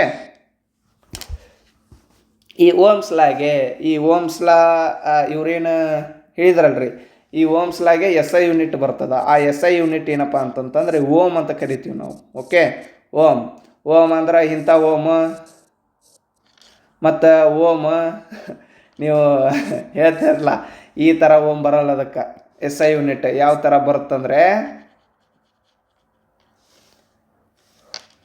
ಈ ಥರ ಬರುತ್ತೆ ನೋಡ್ರಿ. ಓಕೆ, ಎಕ್ಸಾಮ್ ಒಳಗಡೆ ಕೇಳ್ತಾರೆ ಇದನ್ನು, SI ಯೂನಿಟ್ ಇದು ಯಾವ ರೀತಿ ಇರ್ತದೆ ಅಂತೇಳಿ. ಓಕೆ, ನೆಕ್ಸ್ಟ್ ಈಗ ಫಾರ್ ಎಕ್ಸಾಂಪಲ್ ನಿಮಗೆ ಈ ಓಮ್ಸ್ ಲಾ ಎಲ್ಲಿ ನಿಮ್ಮ ದೈನಂದಿನ ಜೀವನದೊಳಗಡೆ ಯಾವ ಥರ ನೀವು ಎಕ್ಸಾಂಪಲ್ ಆಗಿ ತೊಗೋಬೋದಪ್ಪ ಅಂತಂದರೆ, ಫಾರ್ ಎಕ್ಸಾಂಪಲ್ ಇವಾಗ ನಿಮಗೆ ಕರೆಂಟ್ ಬರ್ತಿರ್ತದೆ ರೀ, ನಿಮ್ಮ ಮನೆಗೆ ಏನು ಮೀಟ್ರ್ ಇರ್ತದೆ, ಫ್ಯೂಸ್ ಸರ್ಕ್ಯೂಟ್ ಬೋರ್ಡ್ ಇರ್ತದಲ್ಲ, ಅಲ್ಲಿ ಫ್ಯೂಸ್ ಹಾಕಿರ್ತೀರಿ. ಓಕೆ, ಆ ಫ್ಯೂಸ್ ಯಾಕೆ ಹಾಕಿರ್ತೀರಪ್ಪ ಅಂತಂತಂದರೆ ಜಸ್ಟ್ ಒಂದು ಎಕ್ಸಾಂಪಲ್ ಹೇಳ್ತೀನಿ ಅಷ್ಟೇ. ಈಗ ನಿಮ್ಗೆ ಮೇನ್ ಲೈನಿಂದ ಕರೆಂಟ್ ಬರ್ತಿರ್ತದ, ಆ ಏನು ಮೇನ್ ಲೈನಿಂದ ಕರೆಂಟ್ ಬರ್ತಿರ್ತಲ್ಲ ಅದು ಕಂಟಿನ್ಯೂಸ್ ಆಗಿ ಒಂದೇ ಫ್ಲೋ ಒಳಗೆ ಬರ್ತಿತ್ತಪ್ಪ ಅಂತಂದರೆ ನಿಮ್ಗೆ ಫ್ಯೂಸ್ ಹಾಕೋ ಅವಶ್ಯಕತೆ ಇಲ್ಲ. ಒಂದು ವೇಳೆ ಈಗ ಹೆಚ್ಚು ಕಮ್ಮಿ ಆಗಕತ್ತೈತಪ್ಪ ಕರೆಂಟ್ ಬರೋದು. ಓಕೆ, ಈಗ ಲೈನಿಂದ ಫುಲ್ ಹೆವಿ ಕರೆಂಟ್ ಬರಕತ್ತಪ್ಪ ಅಂತಂತಂದರೆ ಆ ಫ್ಯೂಸ್ ಇರ್ತದಲ್ಲ, ಆ ಫ್ಯೂಸ್ ಏನಾಗುತ್ತೆ, ಆ ಫ್ಯೂಸ್ನೊಳಗಿರುವಂಥ ತಂತಿ ಕರಿ ಕ್ಯಾಸ ಮೆಲ್ಟಾಗಿ ಕರೆಂಟ್ ಫ್ಲೋ ಆಗೋದನ್ನು ನಿಲ್ಲಿಸಿ ಬಿಡ್ತದೆ. ಓಕೆ, ಈಗ ನಿಮಗೆ ಕರೆಂಟ್ ಜಾಸ್ತಿ ಬರ್ತದೆ ಅಂತ ಹೇಳಿದ್ನಲ್ಲ, ಆ ಕರೆಂಟ್ ಜಾಸ್ತಿ ಬಂದ್ರೆ ನಿಮಗೆ ಪ್ರಾಬ್ಲಮ್ ಏನಾಗುತ್ತಪ್ಪ ಅಂತಂತಂದರೆ, ಈಗ ನಿಮ್ಮ ಮನೆ ಒಳಗಡೆ ಈಗ ಟಿ ವಿ ಆಗಿರಲಿ, ಫ್ರಿಜ್ ಆಗಿರಲಿ, ಅವು ಏನಪ್ಪ ಅಂದ್ರೆ ಸುಟ್ಟು ಬಿಡ್ತಾವೆ. ಆ ಕಾರಣಕ್ಕಾಗಿ ಆ ಫ್ಯೂಸನ್ನು ಹಾಕಿರ್ತೀವಿ. ಅದು ಏನಪ್ಪ ಅಂತಂದರೆ ಫ್ಯೂಸ್ ಹಾಕೋದು ಏನಪ್ಪ ಅಂತಂದ್ರೆ ಅದೊಂಥರ ರೆಸಿಸ್ಟೆನ್ಸ್ ರೋಧ ಇದ್ದಂಗೆ. ಓಕೆ, ಅದು ಏನಪ್ಪ ಕಂಟ್ರೋಲ್ ಮಾಡ್ತೈತೆ ಅಂತ ತಿಳ್ಕೊಳ್ರಿ. ಓಕೆ, ಎಕ್ಸಾಂಪಲ್ಲ. ಮತ್ತು ನೆಕ್ಸ್ಟ್ ಮುಂದಿನ ಪ್ರಶ್ನೆ ನೋಡ್ಕೊಂಬರ್ರಿ. ಈ ಕೆಳಗಿನ ಯಾವ ವಲಯವು ಎಲ್ಲ ವ್ಯಾಪಾರ ಘಟಕಗಳು, ನಿಗಮಗಳು, ಪಾಲುದಾರಿಕೆಗಳನ್ನು ಒಳಗೊಂಡಿದೆ ಅಂತ ಕೇಳಿದ್ದಾರೆ. ಓಕೆ, ಸರ್ಕಾರಿ ವಲಯ, ಗೃಹ ವಲಯ, ವಿದೇಶಿ ವಲಯ, ಸಂಸ್ಥೆಗಳ ವಲಯ ಅಂತ ಕೊಟ್ಟಿದ್ದಾರೆ. ಓಕೆ, ಇದಕ್ಕೆ ಸರಿಯಾದ ಉತ್ತರ ಯಾವುದಪ್ಪ ಅಂದರೆ ಸಂಸ್ಥೆಗಳ ವಲಯ. ಓಕೆ, ಸಂಸ್ಥೆಗಳ ವಲಯ. ಬರ್ರಿ, ಈಗ ನೋಡ್ರಿ, ಈಗ ನಿಮ್ಗೆ ಸಂಸ್ಥೆಗಳ ವಲಯಪ್ಪ ಅಂತಂತಂದ್ರೆ ಈಗೇನಾದರೂ ಈಗ ಒಂದು ಸಂಘ ಕಟ್ಟಿರ್ತಾರೆ. ಈಗ ಫಾರ್ ಎಕ್ಸಾಂಪಲ್ ಈಗ ವ್ಯಾಪಾರ ಘಟಕಗಳಾಗಲಿ, ಓಕೆ, ವ್ಯಾಪಾರ ಘಟಕಗಳ ಅಂದರೆ ಈ ಬಿಸ್ನೆಸ್ ಮಾಡೋರು. ಓಕೆ, ಅವರು ಒಂದು ಸಂಸ್ಥೆ ಒಳಗಡೆ ಬರ್ತಾರೆ. ನಿಗಮಗಳು ಅಂತಂತಂದ್ರೆ ಇವು ಕೂಡ ಅದರೊಳಗಡೆ ಬರ್ತದೆ, ಪಾರ್ಟ್ನರ್ಶಿಪ್ಪು ಅವರು ಮಾಡ್ತಾರೆ. ಬಟ್ ಸರ್ಕಾರಿ ವಲಯದಲ್ಲಿ ವ್ಯಾಪಾರ ಘಟಕಗಳು ಅವ್ರು ಬರಲ್ರಿ. ಓಕೆ, ಆ ಸರ್ಕಾರ ವಲಯದವ್ರು ಏನಪ್ಪ ಅಂತಂತಂದರೆ ಓನ್ಲಿ ತೆರಿಗೆ ಸಂಗ್ರಹ ಮಾಡ್ತಾರೆ ಅವರು ಈ ವ್ಯಾಪಾರ ಘಟಕಗಳಿಂದ. ಹೌದಿಲ್ಲ, ತೆರಿಗೆ ಸಂಗ್ರಹ ಮಾಡ್ತಾರೆ ಎಲ್ಲಿಂದ? ಈ ವ್ಯಾಪಾರ ಘಟಕಗಳಾಗಲಿ ನಿಗಮಗಳಾಗಲಿ ಇದರಿಂದ. ಆ ಕಾರಣಕ್ಕಾಗಿ ಅದು ಬರಲ್ಲ. ಓಕೆ, ನೆಕ್ಸ್ಟ್ ಹೊಳ್ಳಪ್ಪಸ್ ಈ ತೆರಿಗೆ ಸಂಗ್ರಹ ಮಾಡ್ತಾರಲ್ರಿ, ಆ ತೆರಿಗೆ ಸಂಗ್ರಹವನ್ನು ಎದಕ್ಕೆ ಯೂಸ್ ಮಾಡ್ತಾರಪ್ಪ ಅಂತಂದರೆ ನಮ್ಮ ಪಬ್ಲಿಕ್ ಅಂದರೆ ನಾವು. ಓಕೆ, ನಮ್ಮ ಶಿಕ್ಷಣಕ್ಕಾಗಲಿ ಆರೋಗ್ಯ ಸೇವೆಗಳಿಗಾಗಲಿ ಸಾರ್ವಜನಿಕ ವೆಚ್ಚಗಳಿಗೆ ಈ ಆದಾಯವನ್ನು ಬಳಸ್ತದೆ. ಓಕೆ, ನೆಕ್ಸ್ಟ್ ಗೃಹ ವಲಯಪ್ಪ ಅಂತಂತಂದರೆ ಗೃಹ ವಲಯದೊಳಗಡೆ ಈಗ ಗೃಹ ವಲಯ ಅಂದರೆ ನಾವು ಒಂದು ಮನಿಯಪ್ಪ ಅಂತಂತಂದರೆ ಹೌಸ್ ಒಳಗಡೆ ವ್ಯಕ್ತಿಗಳಿರ್ತಾರೆ ಮತ್ತು ಅದು ಒಂದು ಕುಟುಂಬ ಹೊಂದಿರ್ತದೆ, ಒಂದು ಮನಿ. ಓಕೆ, ಅವರು ಏನಪ್ಪ ಅಂತಂತಂದರೆ ಅವರು ಸರಕು ಮತ್ತು ಸೇವೆಗಳ ಗ್ರಾಹಕರಾಗಿ ಕಾರ್ಯನಿರ್ವಹಿಸ್ತಾರೆ. ಓಕೆ, ಏನಪ್ಪ ಅಂತಂದರೆ ಈ ವ್ಯಾಪಾರ ಘಟಕಗಳಲ್ಲಿ ಈಗ ಸರಕು ಮತ್ತು ಸೇವೆಗಳನ್ನು ನಾವು ನೋಡ್ತೀವಿ ವ್ಯಾಪಾರ ಘಟಕಗಳಿಗೆ. ಫಾರ್ ಎಕ್ಸಾಂಪಲ್, ಇವಾಗ ನಾವು ಒಂದೇನಾದರೂ ಇದನ್ನು ತೊಗೊತೀವಿ ಅಂತಿಕ್ಕೋರಿ, ಏನು ಮೊಬೈಲ್. ಓಕೆ, ಮೊಬೈಲ್ ತೊಗೊತೀವಿ ಅಂತಂತಂದ್ರೆ ನಾವೊಂದು ವ್ಯಾಪಾರ ಘಟಕಗಳಂದರೆ ಇವೆ ಅಂಗಡಿ. ಓಕೆ, ಅಂಗಡಿಯಿಂದ ನಾವು ಮೊಬೈಲ್ ತೊಗೊತೀವಿ ಅಂತಂದರೆ ಅದು ಸರಕು. ಓಕೆ, ಅದು ನಾವು ಗೃಹ ವಲಯ ಒಳಗಡೆ ಇದರದ ಗ್ರಾಹಕರಾಗಿ ಕಾಣ್ತೀವಿ. ಬಟ್ ಏನಪ್ಪ ಅಂತಂತಂದರೆ ಗ್ರಾಹಕರಾಗಿ ಕಾಣ್ತೀವಿ. ಮತ್ತು ಇನ್ನೊಂದು ಏನಪ್ಪ ಅಂತಂತಂದರೆ ನಾವು ಈ ವ್ಯಾಪಾರ ಘಟಕಗಳು ಮತ್ತು ನಿಗಮಗಳಲ್ಲಿ ಇದು ಕುಟುಂಬದಲ್ಲಿರುವ ವ್ಯಕ್ತಿಗಳಿಗೆ ಏನಾದರೂ ಕೆಲಸ ಬೇಕಪ್ಪ ಅಂತಂತಂದರೆ ಈಗ ನಾವು ವ್ಯಾಪಾರ ಘಟಕಗಳಲ್ಲಿ ಕೆಲಸ ಮಾಡಿ ನಾವು ವೇತನನ ಪಡಿತೀವಿ. ಆ ಕಾರಣಕ್ಕಾಗಿ ಇದು ಬರಲ್ಲ ನೋಡ್ರಿ. ಓಕೆ, ನೆಕ್ಸ್ಟ್ ಸಂಸ್ಥೆಗಳ ವಲಯದಲ್ಲಿ ಇದು ಬರಲ್ಲ. ನೆಕ್ಸ್ಟ್ ವಿದೇಶಿ ವಲಯ ಏನಪ್ಪ ಅಂತಂತಂದರೆ ಒಂದು ದೇಶ ಮತ್ತು ವಿಶ್ವದ ಇತರ ಭಾಗಗಳ ನಡುವೆ ಅಂತಂತಂದರೆ ಈಗ ನಮ್ಮ ಭಾರತ. ಓಕೆ, ಭಾರತ ಮತ್ತು ವಿಶ್ವದ ಇತರ ಭಾಗಗಳು ಯಾವಪ್ಪ ಅಂತಂದರೆ ಈಗ ಅಮೇರಿಕ ನಡುವೆ ಏನಪ್ಪ ಅಂತಂದರೆ ವ್ಯಾಪಾರ ಮತ್ತು ಆರ್ಥಿಕ ಸಂವಹನವನ್ನು ಇದು ವಿದೇಶಿ ವಲಯ ಸೂಚಿಸ್ತದೆ. ಆ ಕಾರಣಕ್ಕಾಗಿ ಇದು ಏನಪ್ಪ ವ್ಯಾಪಾರ ಘಟಕಗಳು ನಿಗಮಗಳು ಪಾಲುದಾರಿಕೆಗಳಲ್ಲಿ ಅಷ್ಟು ಒಳಗೊಳ್ಳುವುದಿಲ್ಲ. ಓಕೆ, ಆದ್ದರಿಂದ ಇದಕ್ಕೆ ಸಂಸ್ಥೆಗಳ ವಲಯ ರೈಟ್ ಆನ್ಸರ್ ಆಗುತ್ತೆ. ನೆಕ್ಸ್ಟ್ ಭಾರತೀಯ ಸಂವಿಧಾನದ ಪ್ರಕಾರ ಈ ಕೆಳಗಿನ ಯಾವ ವೇಳಾಪಟ್ಟಿಯು ಸರ್ಕಾರದ ಅಧಿಕಾರಗಳ ವಿಭಜನೆಗೆ ಸಂಬಂಧಿಸಿದೆ ಅಂತ ಕೇಳಿದ್ದಾರೆ. 5ನೇ ವೇಳಾಪಟ್ಟಿ, 7ನೇ ವೇಳಾಪಟ್ಟಿ, 8ನೇ ವೇಳಾಪಟ್ಟಿ, 6ನೇ ವೇಳಾಪಟ್ಟಿ. ಓಕೆ, ಇದಕ್ಕೆ ರೈಟ್ ಆನ್ಸರ್ ತಿಳ್ಕೊಳ್ಳೋ ಮುಂಚೆ ನಾನು ಏನು ಹೇಳ್ತೀನಪ್ಪ ಅಂತಂದರೆ ಈ ವೇಳಾಪಟ್ಟಿಗಳದಾವಲ್ಲ ಅವು ಎದಕ್ಕೆ ಸಂಬಂಧಪಟ್ಟವು ಅಂತ ಹೇಳ್ತೀನಿ. 5ನೇ ಶೆಡ್ಯೂಲು, ಈ 5ನೇ ಶೆಡ್ಯೂಲ್ ಎದಕ್ಕೆ ಸಂಬಂಧಪಟ್ಟದಪ್ಪ ಅಂತಂತಂದರೆ ಶೆಡ್ಯೂಲ್ ಏರಿಯಾಸ್ ಬರ್ತಾವೆ ನೋಡ್ರಿ, ಬುಡಕಟ್ಟು ಪ್ರದೇಶಗಳು, ಶೆಡ್ಯೂಲ್ ಏರಿಯಾಸ್ ಮತ್ತು schedule tribe. Okay, schedule tribe ಇವರಿಗೆ ಸಂಬಂಧಪಟ್ಟಂತಹ ಆಡಳಿತ ಮತ್ತು ನಿಯಂತ್ರಣದ ಬಗ್ಗೆ, ಅವರಿಗೆ ಸಂಬಂಧಪಟ್ಟಂಥ ಆಡಳಿತಗಳಾಗಲಿ ಅವ್ರನ್ನ ಕಂಟ್ರೋಲ್ ಮಾಡೋದಾಗಲಿ ಅದರ ಬಗ್ಗೆ ಯಾವ್ದು ಹೇಳ್ತದೆ ಅಂದರೆ ಈ 5ನೇ ವೇಳಾಪಟ್ಟಿ ಹೇಳ್ತದೆ ನೋಡ್ರಿ. ನೆಕ್ಸ್ಟ್ 7ನೇ ವೇಳಾಪಟ್ಟಿ. ಇದಕ್ಕೆ ಇದು ಏನಪ್ಪ ಅಂತಂತಂದರೆ ಕೇಂದ್ರ ಪಟ್ಟಿ, ರಾಜ್ಯ ಪಟ್ಟಿ, ಸಮವರ್ತಿ ಪಟ್ಟಿ ಬರ್ತಾವಲ್ಲ ಅದರ ಬಗ್ಗೆ ಹೇಳ್ತದೆ. ಇದು ಕೇಂದ್ರ ಪಟ್ಟಿ, ರಾಜ್ಯ ಪಟ್ಟಿ, ಸಮವರ್ತಿ ಪಟ್ಟಿ.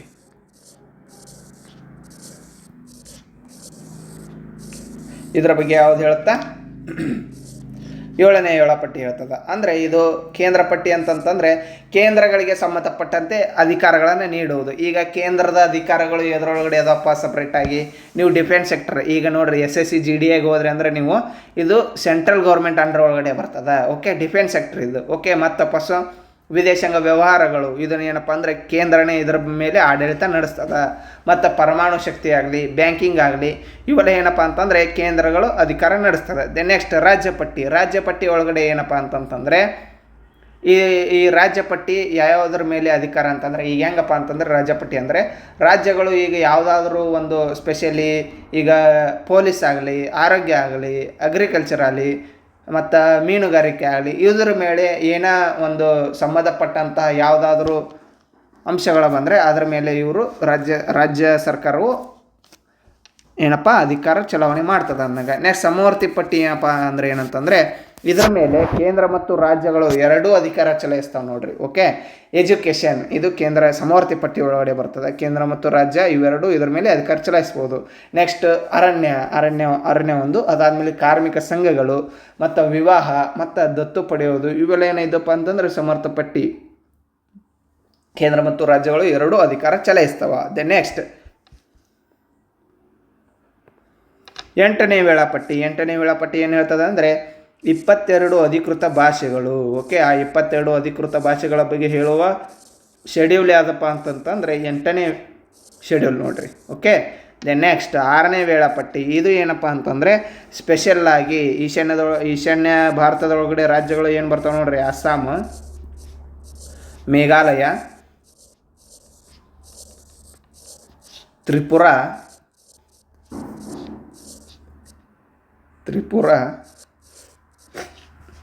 ಮಿಜೋರಾಂ.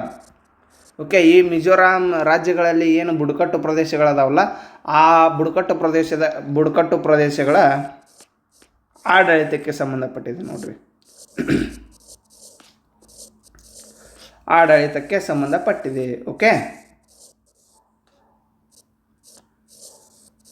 ಸಂಬಂಧಪಟ್ಟಿದೆ. ಓಕೆ, ನೆಕ್ಸ್ಟ್ ಮುಂದಿನ ಪ್ರಶ್ನೆ. ಪದ್ಮಶ್ರೀ ಪ್ರಶಸ್ತಿ ಪುರಸ್ಕೃತ ಮೋಹಿನಿಯಟ್ಟಂ ಕಲಾವಿದ ಕಲಾಮಂಡಲಂ ಕ್ಷೇಮಾವತಿ ಪವಿತ್ರನ್ ಭಾರತದ ಯಾವ ರಾಜ್ಯಕ್ಕೆ ಸೇರಿದವರು ಅಂತ ಕೇಳಿದ್ದಾರೆ. ಓಕೆ, ಒಂದು ಗೆಸ್ ಮಾಡುವುದಾದರೆ ನಾವು ಯಾವ ರೀತಿ ಗೆಸ್ ಮಾಡಬೇಕಪ್ಪ ಅಂತಂದರೆ, ಈಗ ಮೋಹಿನಿಯಟ್ಟಂ ನೃತ್ಯ ಇದು ಯಾವ ರಾಜ್ಯಕ್ಕೆ ಸಂಬಂಧಪಟ್ಟಿದೆಯಪ್ಪ ಅಂತಂತಂದರೆ ಕೇರಳ ರಾಜ್ಯಕ್ಕೆ ಸಂಬಂಧಪಟ್ಟಿದ್ದಾಗಿದೆ. ಆದ್ದರಿಂದ ಇದಕ್ಕೆ ಸರಿಯಾದ ಉತ್ತರ ಕೇರಳ ನೋಡ್ರಿ. ಓಕೆ, ಇದೇನಪ್ಪ ಈ ಟೈಮು ಗೆಸ್ ವರ್ಕ್ ಆಯಿತು. ಓಕೆ, ಸಮ್ಟೈಮ್ಸ್ ವರ್ಕ್ ಆಗಲ್ಲ, ಸಮ್ಟೈಮ್ಸ್ ವರ್ಕ್ ಆಗುತ್ತೆ, ಬಟ್ ಎಲ್ಲ ಟೈಮು ಗೆಸ್ ಮ್ಯಾಗ ಡಿಪೆಂಡ್ ಆಗಬೇಡ್ರಿ, ಚೆನ್ನಾಗಿ ಓದ್ಕೊಂಡು ಹೋಗ್ಬೇಕು. ಓಕೆ, ಬರ್ರಿ. ಓಕೆ, ಈ ಕೇರಳ ನೃತ್ಯ ಯಾವುದಪ್ಪ ಅಂತಂತ ಹೇಳಿದರೆ ಈ ಮೋಹಿನಿಯಟ್ಟಮ್ ಮತ್ತು ಪಸ್ ಇನ್ನೊಂದು ಯಾವ್ದು ಬರುತ್ತಂದರೆ ಕಥಕ್ಕಳಿ ಮೋಹಿನಿಯಟ್ಟಮ್ ಮತ್ತು ಇನ್ನೊಂದು ಯಾವುದಂದರೆ ಕಥಕ್ಕಳಿ ನೃತ್ಯ ಬರ್ತದೆ ನೋಡ್ರಿ. ಓಕೆ, ನೆಕ್ಸ್ಟ್ ಅದೇ ರೀತಿ ನಮ್ಮ ಕರ್ನಾಟಕದ ನೃತ್ಯಗಳನ್ನು ನೋಡ್ತಾ ಹೋದರೆ ಯಕ್ಷಗಾನ,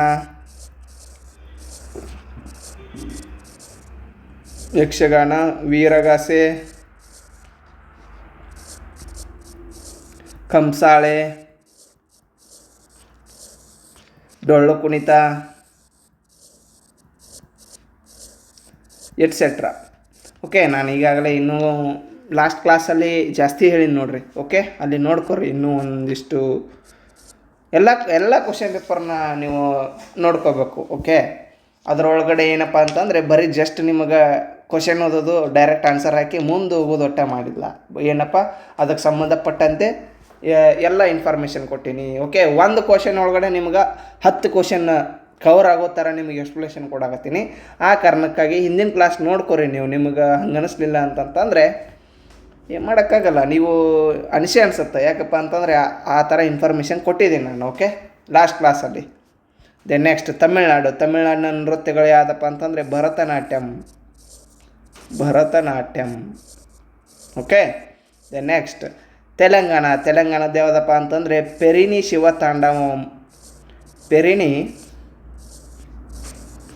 ಶಿವತಾಂಡವಂ ಅಂತ ಬರುತ್ತಾ. ಇದು ಶಿವನಿಗೆ ಅರ್ಪಿತವಾದಂತಹ ನೃತ್ಯವಾಗಿದೆ. ಮತ್ತು ಇನ್ನೊಂದು ಯಾವುದಂದರೆ ಕೂಚಿಪುಡಿ ಏನಪ್ಪ ಅಂತಂತಂದರೆ ಇದು ಮೊದಲ ಆಂಧ್ರ ಪ್ರದೇಶದ ಮೂಲವಾಗಿದೆ ನೋಡ್ರಿ, ಇದು ಕೂಚಿಪುಡಿ. ಓಕೆ, ಈಗ ಏನಪ್ಪ ಅಂತಂದರೆ 2014 ತೆಲಂಗಾಣ ವಿಭಜನೆ ಆಗಿದೆ ಆಂಧ್ರ ಪ್ರದೇಶದಿಂದ. ಬಟ್ ಏನು ಮೊದಲು ಎರಡು ಪೂರ ಕೂಡ ಇದ್ದು ಅಂದರೆ ಕೂಚಿಪುಡಿ ಕೂಡ ರಾಜ್ಯದಲ್ಲಿ ಆಚರಣೆಯಲ್ಲಿ ಇರ್ತದೆ ಅಂದಂಗೆ. ಓಕೆ, ಇವೆಲ್ಲ ಏನಪ್ಪ ಅಂತಂತಂದರೆ ನೃತ್ಯಗಳು ನೋಡ್ರಿ. ಇವೆಲ್ಲ ಏನಪ್ಪ ಅಂತಂದರೆ ನೃತ್ಯಗಳಾಗಿವೆ, ಆ ರಾಜ್ಯದ ಪ್ರಮುಖ ನೃತ್ಯಗಳು. ಓಕೆ,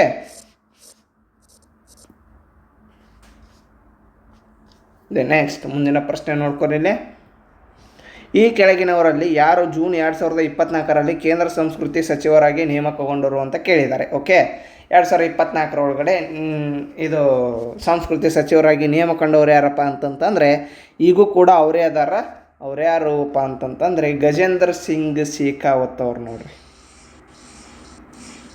ಗಜೇಂದ್ರ ಸಿಂಗ್ ಶೇಖಾವತ್ ಅವರು ಕೇಂದ್ರ ಸಂಸ್ಕೃತಿ ಸಚಿವಾಲಯದ ಸಚಿವರಾಗಿ ನೇಮಕಗೊಂಡಿದ್ದರು. ಓಕೆ, ಅದೇ ರೀತಿ ಏನಪ್ಪ ಅಂತಂತಂದರೆ ಇನ್ನೂ ಹಲವಾರು ಸಚಿವರನ್ನ ಒಂದು ಸಲ ನಾವು ನೋಡ್ಕೊಂಡ್ಬಿಡೋಣ. ಓಕೆ, ಬರಲಿ ಬಿಡಲಿ ಎಕ್ಸಾಮ್ಗೆ ಆ ಟೈಮ್ ಒಳಗಡೆ ಅಂದರೆ ಏನಪ್ಪ ಅಂತಂತಂದರೆ ಕರೆಂಟ್ ಅಫೇರ್ಸ್ ಒಳಗಡೆ ಇತ್ತು. ಅಂದರೆ ಇವಾಗ ಕ್ಯಾಬಿನೆಟ್ ರಚನೆ ಆಗಿತ್ತು. ಓಕೆ, ಆ ಕಾರಣಕ್ಕೆ ಈ ಕ್ವಶನ್ ಬಂದಿತ್ತು.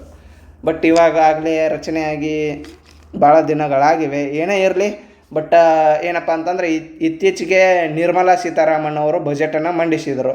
ಅವರು ನೆನಪಿಟ್ಕೊರಿ, ಹಣಕಾಸು ಸಚಿವರು ಯಾರಪ್ಪ ಅಂತಂತಂದರೆ Nirmala Sitharaman.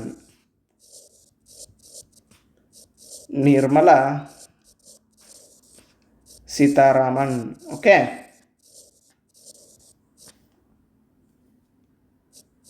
Then next defence ಅಂದರೆ ರಕ್ಷಣೆ. ನೀವೇನು SSC-GD ಎಕ್ಸಾಮ್ ಬರೋದು ಡಿಫೆನ್ಸ್ ಸೆಕ್ಟರ್ಗೆ ಸೇರ್ತಿರಲ್ಲ, ಆ ಸಚಿವರು ಯಾರಂತ ನೋಡ್ಕೊರಿ, ರಾಜನಾಥ್ ಸಿಂಗ್. ದೆನ್ ನೆಕ್ಸ್ಟ್ ಶಿಕ್ಷಣ ಸಚಿವರು ಧರ್ಮೇಂದ್ರ ಪ್ರಧಾನ್.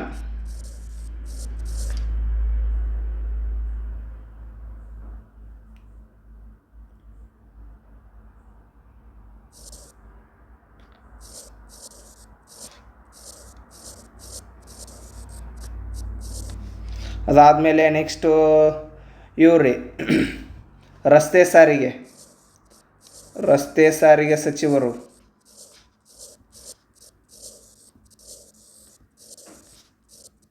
ನಿತಿನ್ ಗಡ್ಕರಿ. ರೋಡ್ ಗೀಡ್ ಮಾಡಿಸ್ತಾರಲ್ರಿ ಅವರು. ನೆಕ್ಸ್ಟ್ ಅದಾದಮೇಲೆ ಇವುದು ಆರೋಗ್ಯ ಮತ್ತು ರಾಸಾಯನಿಕ ಮತ್ತು ರಸಗೊಬ್ಬರ ಸಚಿವರು. ಆರೋಗ್ಯ, ರಾಸಾಯನಿಕ, ಇನ್ನೊಂದು ರಸಗೊಬ್ಬರ ನೋಡ್ರಿ. ಸಚಿವ ಯಾರಪ್ಪ ಅಂತಂತಂದರೆ JP ನಡ್ಡಾ ಅವರದಾರ. ಓಕೆ, ಇನ್ನೂ ಹೆಚ್ಚಿನ ಮಾಹಿತಿಯಾಗಿ ಒಂದು ಸಲ ಏನಪ್ಪ ಅಂತಂದರೆ ಯಾರ್ಯಾರು ಪ್ರಸ್ತುತ ಸಚಿವರಾಗ್ಯಾರ ಅವನೊಂದ್ಸಲ ನೋಡ್ಕೊಂಬಿಡ್ರಿ. ಓಕೆ, ನೆಕ್ಸ್ಟ್ ಮುಂದಿನ ಪ್ರಶ್ನೆ. ಮಾದರಿ ನೋಂದಣಿ ವ್ಯವಸ್ಥೆ SRS 2020ರ ಪ್ರಕಾರ ಈ ಕೆಳಗಿನ ಯಾವ ಭಾರತೀಯ ರಾಜ್ಯವು ಜನಸಂಖ್ಯೆಯಲ್ಲಿ ಅತಿ ಹೆಚ್ಚು ನೈಸರ್ಗಿಕ ಬೆಳವಣಿಗೆಯ ದರವನ್ನು ಹೊಂದಿದೆ ಅಂತ ಕೇಳಿದ್ದಾರೆ ಇಲ್ಲಿ. ಓಕೆ, ಬಿಹಾರ, ಉತ್ತರ ಪ್ರದೇಶ, ಮಧ್ಯಪ್ರದೇಶ, ರಾಜಸ್ಥಾನ ಅಂತ ಕೊಟ್ಟಾರ. ಇದಕ್ಕೆ ಸರಿಯಾದ ಉತ್ತರ ಯಾವುದಂದರೆ ಬಿಹಾರ್ ನೋಡ್ರಿ. ಯಾಕಪ್ಪ ಅಂತಂತಂದರೆ ನಿಮಗೆಲ್ಲರಿಗೂ ಗೊತ್ತಿರೋ ಹಾಗೆ ಬಿಹಾರ 2011ರ ಜನಗಣತಿಯ ಪ್ರಕಾರ ಏನಪ್ಪ ಅಂತಂದರೆ ಅತಿ ಹೆಚ್ಚು ಜನಸಾಂದ್ರತೆ ಹೊಂದಿದ ರಾಜ್ಯವಾಗಿದೆ. ಜನಸಾಂದ್ರತೆ ಜಾಸ್ತಿ ಐತಪ್ಪ ಅಂತಂತಂದರೆ ಅಲ್ಲಿ ಏನಪ್ಪ ನೈಸರ್ಗಿಕ ಬೆಳವಣಿಗೆ ಜಾಸ್ತಿ ಇರ್ತದ ಅಂತ ನೀವು ತಿಳ್ಕೊಬೇಕಾಗ್ತದೆ. ಓಕೆ, ನೆಕ್ಸ್ಟ್ ಅತಿ ಹೆಚ್ಚು ಜನಸಾಂದ್ರತೆ ಹೊಂದಿದ ರಾಜ್ಯ ಬಿಹಾರ. ಅದೇ ರೀತಿ ಈ ಉತ್ತರ ಪ್ರದೇಶ ಏನೈತಲ್ಲಪ್ಪ, ಇದು ಅತಿ ಹೆಚ್ಚು ಜನಸಂಖ್ಯೆಯನ್ನು ಹೊಂದಿರುವ ರಾಜ್ಯ ನೋಡ್ರಿ. ಇದು ಜನಸಾಂದ್ರತೆ ಅಂತಂದರೆ ಏನಪ್ಪ ಅಂತಂತಂದರೆ ಈಗ 1 ಸ್ಕ್ವೇರ್ ಕಿಲೋಮೀಟರ್ ಏರಿಯಾದೊಳಗಡೆ ಎಷ್ಟು ಜನರು ವಾಸಿಸ್ತಾರ ಅಂಥೇಳಿ ನಾವು ಅಳತೆ ಮಾಡಿದ್ರೆ ಅದಕ್ಕೆ ಜನಸಾಂದ್ರತೆ ಅಂತ ಕರೀತಾರೆ. ಜನಸಂಖ್ಯೆ ಅಂದರೆ ಏನಪ್ಪ ಅಂತಂದರೆ ಒಂದು ರಾಜ್ಯದಲ್ಲಿ ಎಷ್ಟು ಜನರಿದ್ದಾರೆ ಅಂಥೇಳಿ ಅಂತ ನಾವು ತಿಳ್ಕೊಬೇಕಾಗ್ತದೆ ನೋಡ್ರಿ. ನೆಕ್ಸ್ಟ್ ಮಧ್ಯಪ್ರದೇಶ. ಈ ಮಧ್ಯಪ್ರದೇಶ ಇದನ್ನು ನೆಕ್ಸ್ಟ್ ನೋಡ್ಕೊಂಬರ್ರಿ. ರಾಜಸ್ಥಾನ ಇದು ಏನಪ್ಪ ಅಂತಂದರೆ ಏರಿಯಾ ಒಳಗಡೆ ಅತಿ ದೊಡ್ಡ ರಾಜ್ಯ ನೋಡ್ರಿ. ಇದು ಅತಿ ದೊಡ್ಡ ರಾಜ್ಯ ಇನ್ ಟರ್ಮ್ಸ್ ಆಫ್ ಏರಿಯಾ ಒಳಗಡೆ. ಓಕೆ, ಅತಿ ದೊಡ್ಡ ರಾಜ್ಯವಾಗಿದೆ. ನೆಕ್ಸ್ಟ್ ಸೆಕೆಂಡ್ ಇರೋದು ಯಾವುದಪ್ಪ ಅಂತಂದರೆ ಏರಿಯಾ ಒಳಗಡೆ ಸೆಕೆಂಡ್ ಇರೋದು ಯಾವುದಂದರೆ ಮಧ್ಯಪ್ರದೇಶ ನೋಡ್ರಿ. ಓಕೆ, ನೆಕ್ಸ್ಟ್ ಥರ್ಡ್ ಯಾವುದಪ್ಪ ಅಂತಂತಂದರೆ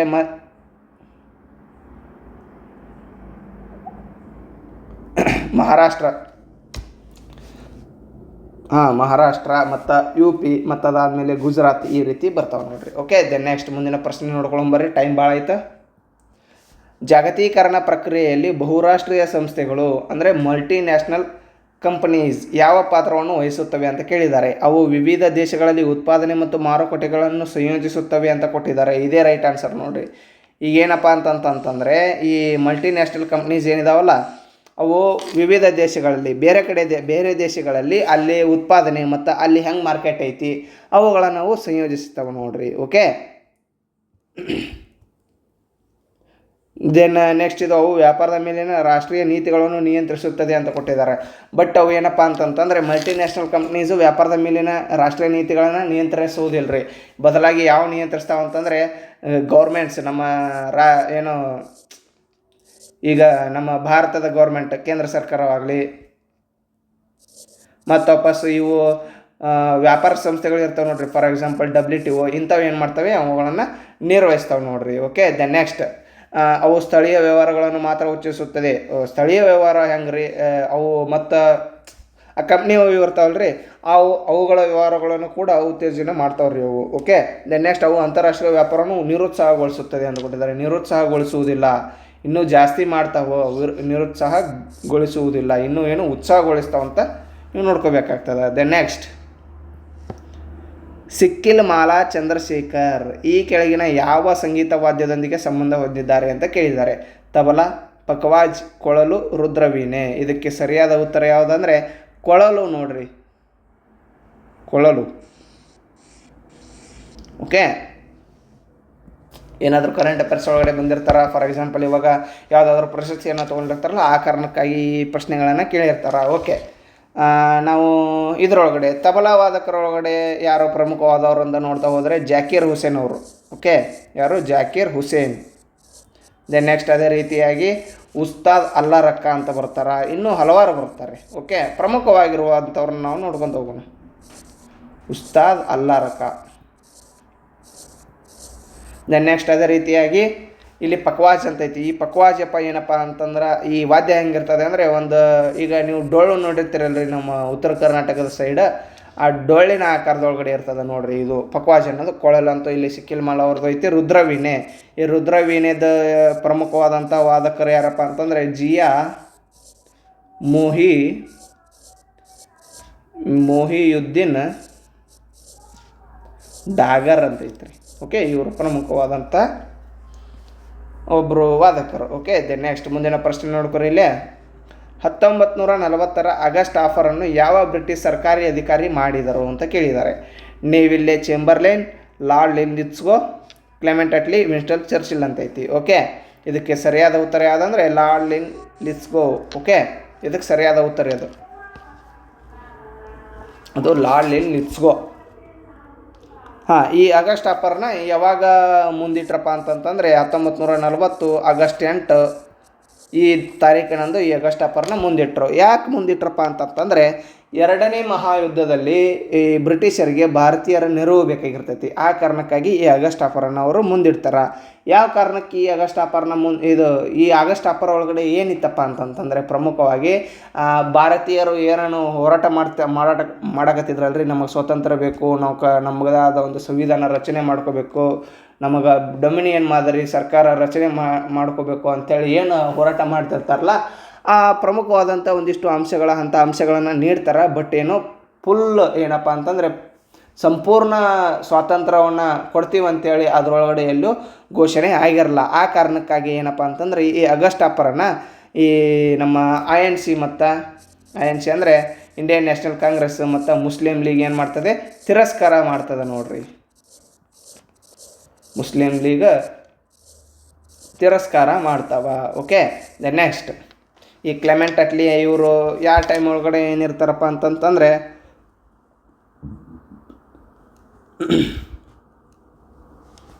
ಇವರು ಕ್ಲೆಮೆಂಟ್ ಅಟ್ಲಿ ಅವರು ನಮ್ಮ ಭಾರತಕ್ಕೆ ಏನು ಇದು ಬರುತ್ತಲ್ರಿ, ಭಾರತಕ್ಕೆ ಸ್ವಾತಂತ್ರ್ಯ ಬರುತ್ತಲ್ಲ ಆ ಟೈಮ್ ಒಳಗಡೆ ಸ್ವಾತಂತ್ರ್ಯ ಬಂದಾಗ UK ಪ್ರಧಾನಮಂತ್ರಿ ಆಗಿದ್ದರು ನೋಡ್ರಿ ಇವರು. ದೆನ್ ನೆಕ್ಸ್ಟ್ ವಿನ್ಸ್ಟನ್ ಚರ್ಚಿಲ್ ರೀ, ಇವರು 1942 ಒಳಗಡೆ ಅಂದರೆ ಒಟ್ಟು ಇದು ಏನು 1940 ಆಗಸ್ಟ್ ಆಫರ್ ಬರ್ತದಲ್ರಿ ಆ ಟೈಮ್ ಒಳಗಡೆ UK PM ಆಗಿದ್ದರು ನೋಡಿ ಇವರು Winston Churchill. Okay, then next ಮುಂದಿನ ಪ್ರಶ್ನೆ ನೋಡ್ಕೊರಿ. ಇಲ್ಲಿ ಪತನಶೀಲ ಕಾಡುಗಳು ಮತ್ತು ಮರಗಳಿಂದ ಕೂಡಿದ ಹುಲ್ಲುಗಾವಲುಗಳು ಯಾವ ರೀತಿಯ ಹವಾಮಾನದಲ್ಲಿ ಕಂಡುಬರುತ್ತವೆ ಅಂತ ಕೇಳಿದ್ದಾರೆ. ಉಷ್ಣವಲಯದ ಆರ್ದ್ರ ಮತ್ತು ಶುಷ್ಕ ಹವಾಮಾನ, ಆರ್ಧ ಉಪೋಷ್ಣ ವಲಯದ ಹವಾಮಾನ, ಉಪೋಷ್ಣ ವಲಯದ ಹುಲ್ಲುಗಾವಲು ಹವಾಮಾನ, ಬೆಚ್ಚನೆಯ ಸಮಶೀತೋಷ್ಣ ಮಧ್ಯ ಆಕಾಂಕ್ಷೆ ಹವಾಮಾನ ಅಂತ ಕೇಳಿದ್ದಾರೆ ಇಲ್ಲಿ. ಓಕೆ, ಇದಕ್ಕೆ ಸರಿಯಾದ ಉತ್ತರ ಯಾವುದಂದರೆ ಉಷ್ಣ ವಲಯದ ಆರ್ದ್ರ ಮತ್ತು ಶುಷ್ಕ ಹವಾಮಾನ ಇಸ್ ದ ರೈಟ್ ಆನ್ಸರ್ ನೋಡಿರಿ ಇದಕ್ಕೆ. ಓಕೆ, ಈ ಉಷ್ಣವಲಯದ ಆರ್ದ್ರ ಮತ್ತು ಶುಷ್ಕ ಹವಾಮಾನ, ಇದಕ್ಕೆ ಇನ್ನೊಂದು ಈ ಹವಾಮಾನಕ್ಕೆ ಏನಂತ ಕರೀತಾರೆ ಅಂದರೆ ಸವಣ್ಣ ಪ್ರದೇಶ ಅಂತ ಕರೀತಾರೆ ನೋಡಿರಿ. ಸವಣ್ಣ ಪ್ರದೇಶದಲ್ಲಿ ಪತನಶೀಲ ಕಾಡುಗಳು ಮತ್ತು ಮರಗಳಿಂದ ಕೂಡಿದ ಹುಲ್ಲುಗಾವಲು ಕಂಡು ಬರ್ತದೆ ರೀ. ಪತನಶೀಲ ಕಾಡುಗಳು ಅಂದರೆ ಏನಪ್ಪ ಅಂತಂದು ಒಂದು ಇನ್ಫಾರ್ಮೇಷನ್ ಕೊಡ್ತೀನಿ ನೋಡಿರಿ. ಎಲೆ ಉದುರಿಸುವ ಮರಗಳು ಕಂಡು ಬರ್ತದೆ ನೋಡಿರಿ. ಆ ಪತನಶೀಲ ಕಾಡುಗಳಲ್ಲಿ ಎಲೆ ಉದುರಿಸುವ ಮರಗಳು. ಓಕೆ, ಆ ಎಲೆ ಉದುರಿಸುವ ಮರಗಳದಾವಲ್ಲ ರೀ, ಆ ಎಲೆಯನ್ನು ಯಾಕೆ ಉದುರಿಸ್ತಾವೆ ಆ ಮರಗಳಪ್ಪ ಅಂತಂತಂದರೆ, ಈಗ ಬೇಸಿಗೆ ಕಾಲ ಇರ್ತದೆ. ಬೇಸಿಗೆ ಕಾಲ ಅಂತಂತಂದರೆ ಇವಾಗ ಆ ಟೈಮ್ ಒಳಗಡೆ ಮಳೆ ಪಳಿ ಆಗಲ್ಲ. ಆ ಟೈಮ್ ಒಳಗಡೆ ಆ ಮರಕ್ಕೆ ಏನಪ್ಪ ಅಂತಂದರೆ ಸಾಕಷ್ಟು ನೀರಿನ ಅಂಶ ಬೇಕಾಗಿರ್ತದೆ. ಆ ಮರ ಏನಪ್ಪ ಅಂತಂದರೆ ಸುತ್ತಮುತ್ತಲಿನ ನೀರಿನ ಅಂಶವನ್ನು ಹಿಡಿದಿಟ್ಟುಕೊಳ್ಳೋಕೆ ಅದು ತನ್ನ ಗಿಡದ ಎಲೆಯನ್ನು ಉದುರಿಸ್ತದೆ ಅಂತ ನೋಡ್ರಿ ಅದು. ಓಕೆ, ನೆಕ್ಸ್ಟ್ ಮುಂದಿನ ಪ್ರಶ್ನೆ ನೋಡ್ಕೊರಿಲ್ಲೇ. ಕೆಳಗಿನವುಗಳಲ್ಲಿ ಮರಾಠಿ ಹೊಸ ವರ್ಷವನ್ನು ಆಚರಿಸುವ ಹಬ್ಬ ಯಾವುದು ಅಂತ ಕೇಳಿದ್ದಾರೆ. ಓಕೆ, ಈಗ ನಾವು ಹೆಂಗೆ ಫಾರ್ ಎಕ್ಸಾಂಪಲ್ ಈಗ ಯುಗಾದಿ ನಮ್ಮ ಕರ್ನಾಟಕದವ್ರದ್ದು ಹೆಂಗೆ ಹೊಸ ವರ್ಷ ನೋಡ್ರಿ, ಹಾಗೆ ಮರಾಠಿಯವರು ಹೊಸ ವರ್ಷನ ಆಚರಿಸುವ ಹಬ್ಬ ಯಾವುದು ಅಂತ ಕೇಳಿದ್ದಾರೆ ಇಲ್ಲಿ. ಓಕೆ, ಮಕರ ಸಂಕ್ರಾಂತಿ ಎಲ್ಲ ಇದು ಒಂಥರ ಸುಗ್ಗಿ ಹಬ್ಬ. ಇದು ಯುಗಾದಿ ಕರ್ನಾಟಕದ್ದು. ಓಕೆ, ಕರ್ನಾಟಕದ ಹೊಸ ವರ್ಷವನ್ನು ಸೂಚಿಸ್ತದೆ. ನೆಕ್ಸ್ಟ್ ಪೊಂಗಲ್ ಐತಲ್ಲ, ಇದು ತಮಿಳುನಾಡು ಒಳಗಡೆ ಐತ್ರಿ. ಇದು ಗುಡಿ ಪಾಡೋ ಇಸ್ ದ ರೈಟ್ ಆನ್ಸರ್ ನೋಡ್ರಿ, ಗುಡಿ ಪಾಡ್ವಾ. ಓಕೆ, ಇದೇನಪ್ಪ ಅಂತಂದರೆ ಮರಾಠರ ಹೊಸ ವರ್ಷವನ್ನು ಆಚರಿಸುವ ಹಬ್ಬವಾಗಿದೆ. ಓಕೆ, ಮಕರ ಸಂಕ್ರಾಂತಿ ಅಂತಂದರೆ ಇದು ಜನವರಿಯಲ್ಲಿ ಆಚರಣೆ ಮಾಡ್ತಾರೆ. ಓಕೆ, ಇದು ಸುಗ್ಗಿಯ ಹಬ್ಬವಾಗಿದೆ ನೋಡ್ರಿ, ಇದು ಸುಗ್ಗಿ ಹಬ್ಬ. ಓಕೆ, ಯುಗಾದಿ ಏನಪ್ಪ, ಇದು ನಮ್ಮ ಕರ್ನಾಟಕದವ್ರದ್ದು ಹೊಸ ವರ್ಷವಾಗಿದೆ. ಮತ್ತು ಕರ್ನಾಟಕದವ್ರ ಜೊತೆ ಮತ್ತು ಇನ್ನೂ ಹಲವಾರು ರಾಜ್ಯಗಳದಾವು. ಯಾವ್ಯಾವಪ್ಪ ಅಂತಂತಂದರೆ ಈ ಕರ್ನಾಟಕ, ಆಂಧ್ರ ಪ್ರದೇಶ್ ಮತ್ತು ವಾಪಸ್ ತೆಲಂಗಾಣದ ಹೊಸ ವರ್ಷವಾಗಿ ಆಚರಣೆ ಮಾಡ್ತಾರೆ. ಅದೇ ನೆಕ್ಸ್ಟ್ ಪೊಂಗಲ್ ಏನಪ್ಪ ಅಂತಂದರೆ ಇದು ಏನಪ್ಪ ಅಂತಂದರೆ ಸುಗ್ಗಿ ಹಬ್ಬ ರೀ. ಇದು ತಮಿಳುನಾಡು ಒಳಗಡೆ ಆಚರಿಸಲಾಗುವ ಸುಗ್ಗಿ ಹಬ್ಬ ನೋಡ್ರಿ, ಇದು ಪೊಂಗಲ್. ಓಕೆ, ನೆಕ್ಸ್ಟ್ ಮುಂದಿನ ಪ್ರಶ್ನೆ ನೋಡ್ಕೊಳ್ಳೋಣ. ಮೊದಲ ಮತ್ತು ಎರಡನೇ ಪಂಚವಾರ್ಷಿಕ ಯೋಜನೆಗಳ ಮುಖ್ಯ ಕ್ಷೇತ್ರಗಳು ಅಂತ ಕೇಳಿದ್ದಾರೆ. ನಾನು ಈಗಾಗಲೇ ನಿಮಗೆ ಲಾಸ್ಟ್ ಕ್ಲಾಸ್ ಒಳಗಡೆ 1ರಿಂದ 7ನೇ ಪಂಚವಾರ್ಷಿಕ ಯೋಜನೆವರೆಗೂ ಫುಲ್ ಏನಪ್ಪ ಅಂತಂದರೆ ಒಂದು ಮ್ಯಾಪ್ ಪೂರ್ತಿ ಏನು ಡೀಟೇಲ್ಡ್ ಆಗಿ ನಿಮಗೆ ಒಂದು ಇನ್ಫಾರ್ಮೇಷನ್ ಕೊಟ್ಟಿದ್ದೀನಿ. ಅದರೊಳಗಡೆ ಹೇಳಿದ್ದೀನಿ ನಿಮಗೆ ಕೃಷಿ ಮೊದಲ ಪಂಚವಾರ್ಷಿಕ ಯೋಜನೆಗೆ ಆದ್ಯತೆಯ ಕ್ಷೇತ್ರವಾಗಿದೆ. ನೆಕ್ಸ್ಟ್ ಎರಡನೇ ಪಂಚವಾರ್ಷಿಕ ಯೋಜನೆ ಆದ್ಯತೆಯ ಕ್ಷೇತ್ರ ಕೈಗಾರಿಕಾವಾಗಿದೆ. ಆದ್ದರಿಂದ option A is the right answer ನೋಡ್ರಿ ಇದಕ್ಕೆ. ಓಕೆ, ಕೃಷಿ 1ನೇ ಪಂಚವಾರ್ಷಿಕ ಯೋಜನೆ. ಮೊದಲ ಪಂಚವಾರ್ಷಿಕ ಯೋಜನೆಯಲ್ಲಿ ನಿಮಗೆ ಹೇಳಿ ನಾನು ಫಸ್ಟ್ 5 year ಪ್ಲ್ಯಾನ್, ಇದು ಕೃಷಿ ಮತ್ತು ನೀರಾವರಿಗೆ ಆದ್ಯತೆ ನೀಡ್ತದೆ ಅಂತ ಹೇಳಿದ್ದೀನಿ. ಓಕೆ, ಕೃಷಿ ಮತ್ತು ನೀರಾವರಿ ಇದನ್ನು ನಾವು ಏನಂತ ಕರಿತೀವಿ ಅಂತ ಹೇಳಿದ್ವಿ, ಹ್ಯಾರೋಲ್ಡ್ ಡೋಮರ್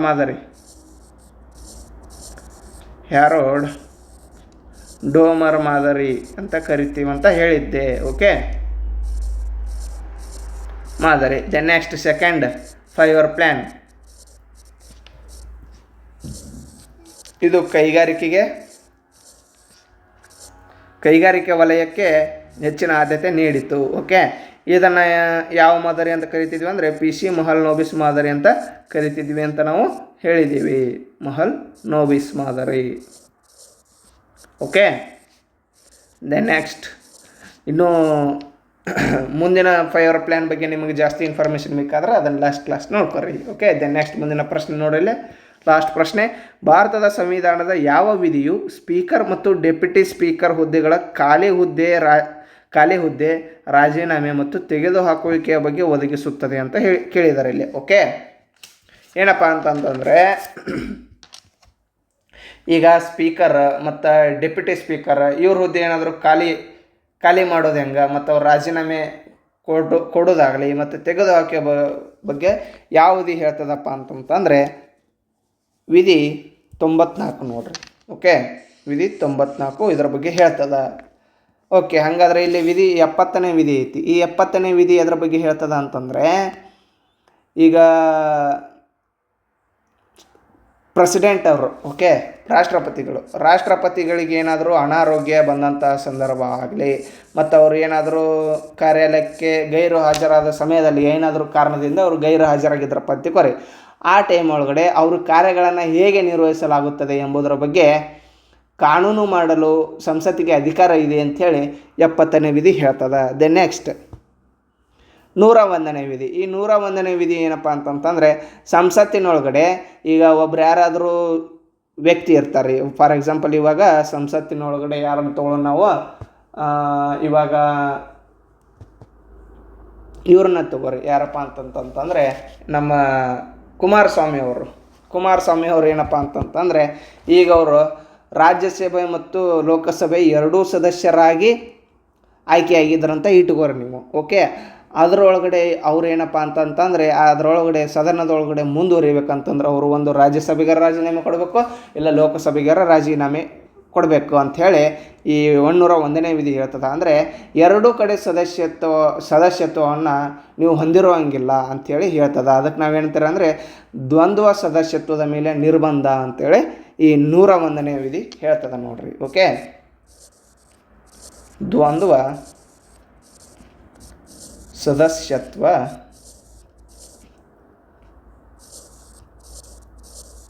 ನಿರ್ಬಂಧ, ಓಕೆ.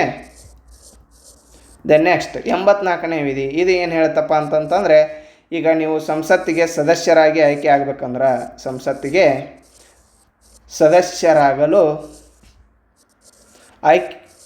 ಸದಸ್ಯರಾಗಿ ಆಯ್ಕೆ ಆಗಬೇಕಂತಂತಂದರೆ ಏನು ಅರ್ಹತೆಗಳು ಇರಬೇಕು ನಿಮಗಂಥೇಳಿ ಈ 84ನೇ ವಿಧಿ ಹೇಳ್ತದೆ ನೋಡ್ರಿ, ಓಕೆ. Thank you. ನಿಮಗೇನಾದರೂ ಈ ಕ್ಲಾಸ್ನ PDF ಏನಾದರೂ ಬೇಕಾಗಿತ್ತಪ್ಪ ಅಂತಂತಂದರೆ ಟೆಲಿಗ್ರಾಮ್ ಚಾನಲ್ ರೀ, ಓಕೆ. ನಮ್ಮ ಟೆಲಿಗ್ರಾಮ್ ಚಾನಲ್ AI ಸ್ಪರ್ಧಾ ಶಾಲಾ ಅಂತ ಐತೆ ನೋಡ್ರಿ, ಅದು AI